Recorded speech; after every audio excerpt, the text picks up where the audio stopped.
Hello, you are watching Steph on the Pedal, and I have a special guest today. I am here with Dimples on Demand, and she rocks.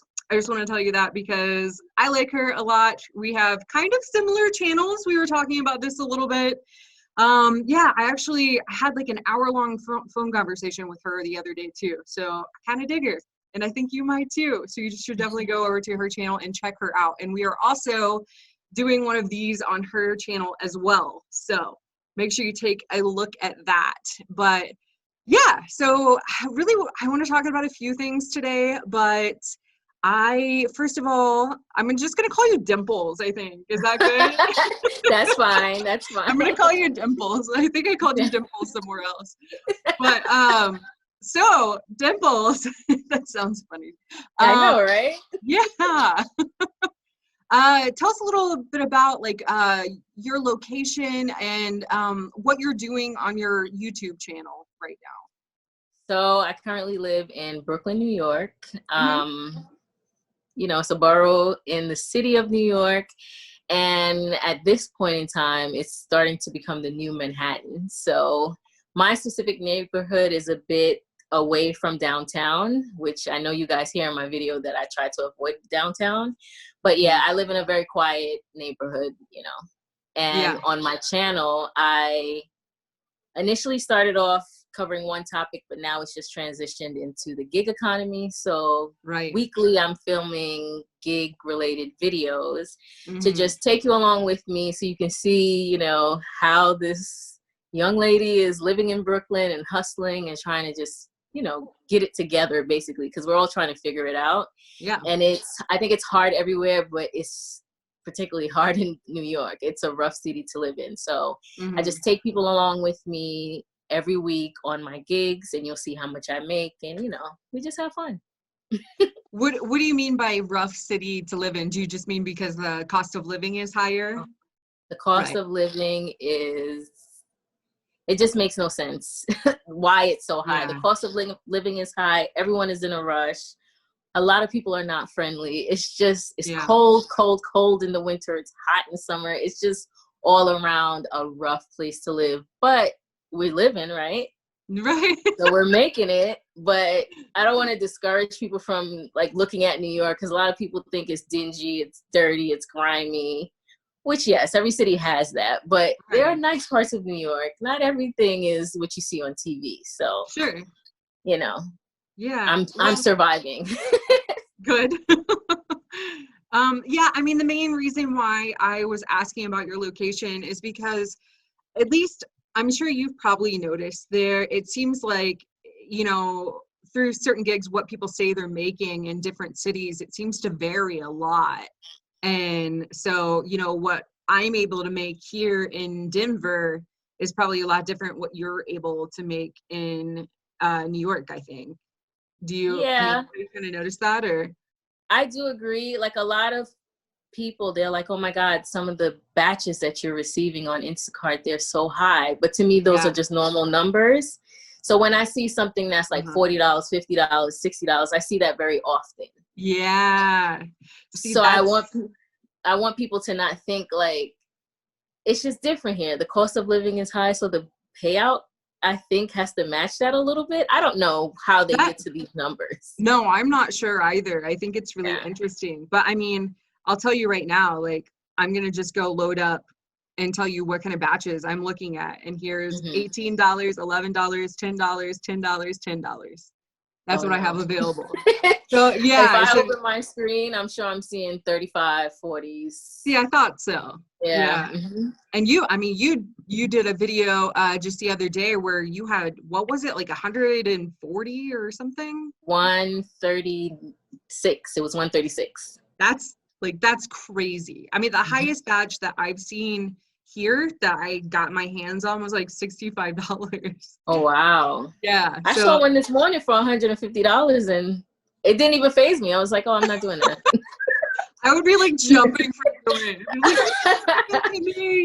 Yeah, I was like, too many units, I'm not doing it. So yeah. That's how many units do you remember items was your $130 whatever batch? it was 108, I believe. Right. But I ended up refunding a few things, so it dropped down to 107. Yeah.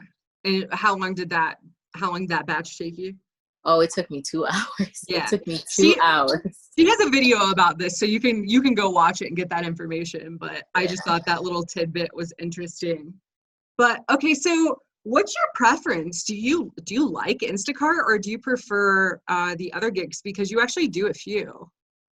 Yeah, so I prefer whatever's paying me money, to be honest. Good answer. Good answer. And they all like have their moments of goodness, I want to say. So if like 2 weeks ago I had a video, Grubhub was paying like good money. Yeah, you had a promotion or something, right? Yeah. So after that promotion, I ended up making $975, which that's nuts. That's great. How do you know how many hours you put in for that? With breaks, I want to say 7. That's probably hard for you to figure out too, because you multi-app, right? Right. Yeah. So if I dedicated solely to one, maybe just 7, let's just say 7.5, something like that. Yeah. I actually I have nothing against doing different apps. I've been on a wait list for like everything. I could go do Postmates or Amazon Flex right now, but for whatever reason, I am so freaking obsessed with Instacart at the moment. I don't know why, but I just love it. I love it. I really do. So when I'm shopping, I kind of pretend, I don't know if you know this show, it's called Supermarket Sweep. Yes. So when I'm like running through the aisles, me too. I pretend like I'm on that game show. No, I actually just had a Zoom call with somebody else last night, and I said the exact same thing. That's so funny. I swear I said this on the phone to her, but I swear they would do a lot of the same thing. That's weird. We're like the same person-ish, but she's way more laid back than me. No, that's cool. Yeah. So since I kind of focus on Instacart, I guess I'll probably dive into that just a little bit more. I do hope to at some point explore some of the other apps, but they have to let me on them first. Mm-hmm. So you actually did Instacart before everything really just kind of exploded and went crazy in our world, right? Right. Yeah. So I started Instacart the beginning of November 2017, like right before Thanksgiving. And I gave it a shot, and it was very different. I don't want to say it was terrible, but I did not like it back then. Right. Because the structure was 100% different. So in my area, there were only 2 supermarkets that participated with Instacart. And they were both very far away from each other. So there was a supermarket that is like 5 minutes from my house. But then there was a Whole Foods. And our Whole Foods in Brooklyn is downtown Brooklyn, which I'm not a fan of. So I found myself only getting orders from downtown Brooklyn. So from my house to downtown, with traffic is like 25 to 30 minutes. So that's a lot of time, but it's not like I could have started at that Whole Food, because I could still be pulled for the supermarket that was closer to my home. Mm-hmm. So back then that kind of frustrated me a little, and then it was not on demand. So right now it's 100% on demand in Brooklyn. Before it was what they sent to you. And then if you didn't accept, there was this acceptance rate, and you had to keep your acceptance rate up. And it was just different. The pay structure was a little different as well. The good thing I could say about how we were paid before, if we were shopping, we were getting paid per item that we picked. So we would get 40 cents per item. If we went to BJ's or Costco's, you would get an extra $5. You would get paid more money per mile the further you went. There was something called a quality bonus. You can get an extra $100 a week. Like they just had it was just a different pay model. Now we fast forward to 2020, and I was just like, you know what? Let me give it another shot. It's best to it's okay to leave these apps and come back to them. Sure. Right? Because they're good when they're good. So I never deleted the app. I never counted it out. And I was just like, let me go back to it. Because I saw a YouTuber that I watched. She's like, oh, I'm done with Uber Eats. They're not paying because they changed their pay model. She's going to Instacart. So I'm like, oh, I have Instacart too. Let me go back. So I ended up going back, and this was right before the world turned upside down. And even before then, I was making good money. So I'm like, okay, let me really focus on this because I'm burning less gas. It was just different. It was a change. Like I can stroll through the supermarket. It was just different. I don't know how to explain it, but I prefer it now. Well, not now, but like right before everything turned. Right before everything, like, you know, I prefer it over at that time to the food delivery. It's just something different, basically. Yeah. Well, I mean, do you think that when you're more focused on Instacart, you're probably putting a lot less mileage on your car and using less gas, right? When you're right. Okay, versus even like the Grubhub and that kind of stuff. Right. So I think I'm a little bit, I'm picky. I'm not driving far. Like, okay. To me, 2 miles in 2 Brooklyn miles is a lot. Yeah. Like it is a lot to get through. So I try to keep myself under 2 miles. Even when I'm doing Grubhub or Uber Eats, I can see where the order is going and I'll decline. If I don't want to go, I'm not going. Yeah. So I've actually, oh, sorry, go ahead. Go ahead. No, I was just going to say, actually, I pay attention to the miles. I have the 2 mile rule that I try to stick with too, which is actually doable here, believe it or not. Which I'm sure, you know, driving here is much different than it would be there. But yeah, that mileage, it really, really makes a difference, I feel like. Right. Because like if you're in Long Island and you get a order and it's, I don't know, a 9 mile drop off, it's completely different from Brooklyn. That's 9 highway miles, which is nothing. Right. But 9 street miles here, it's too much. I just don't want to do it. I don't. So since you did this beforehand, do you find that the batches are just taking you a lot longer than they would have if you didn't have to refund and replace everything? Yes. Yeah, absolutely. I kind of figured. So your hourly rate has probably sort of gone down. Or Right. is that, it is true that it has? Okay. I didn't know if maybe tips had kind of leveled that out to where people are more generous and, you know, making up for that difference.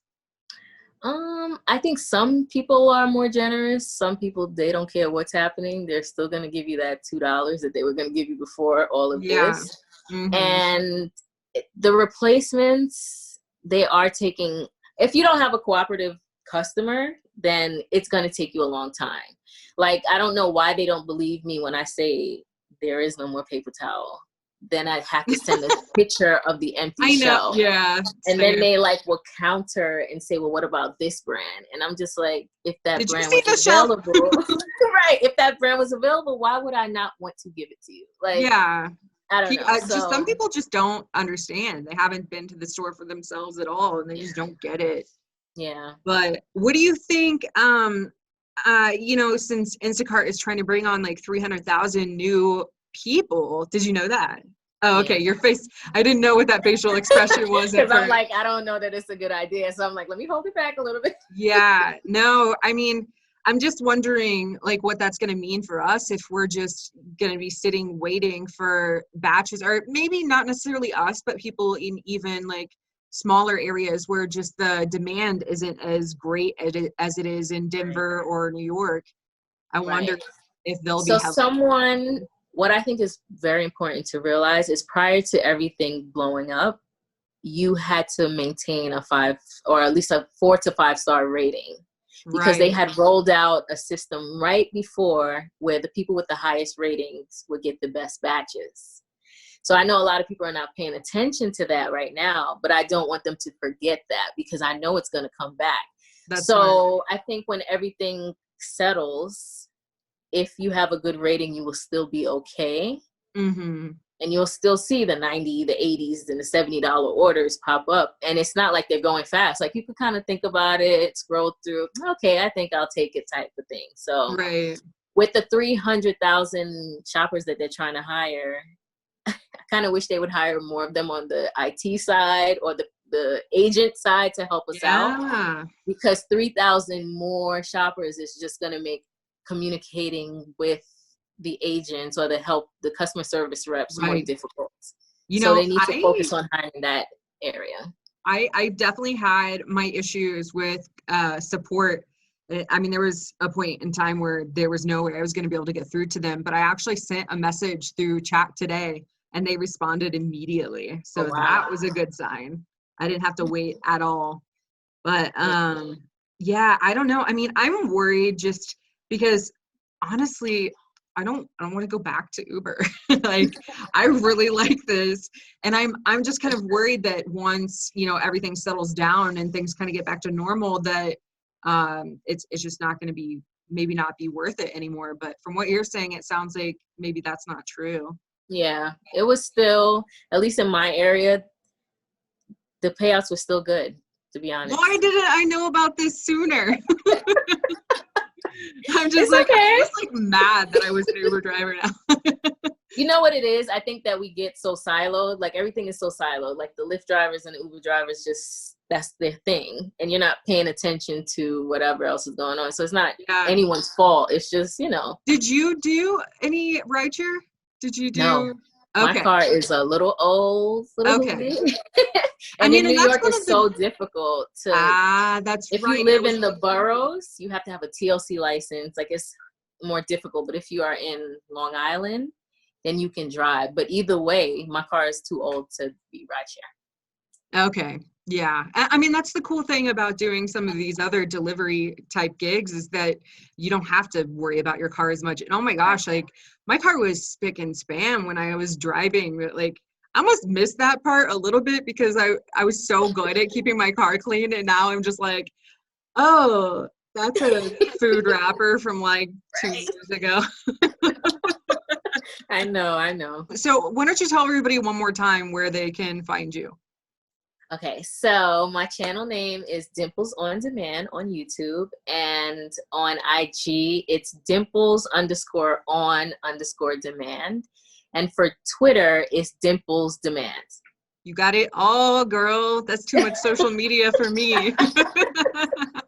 Yeah, and I've only been on social media for 3 weeks, so trust me, I'm still struggling. Yeah, for sure. It's a lot to keep up with. Yeah. Cool. Well, I appreciate it. You're awesome. And don't forget, guys, to go watch our video on her channel also, and make sure you subscribe to her, because I really think you're going to enjoy her content. But you can also subscribe to me too if you haven't done that. I would love that. All right, make sure you give this video a thumbs up, and I will see you guys soon. Thanks, Dimples. You're welcome. Bye.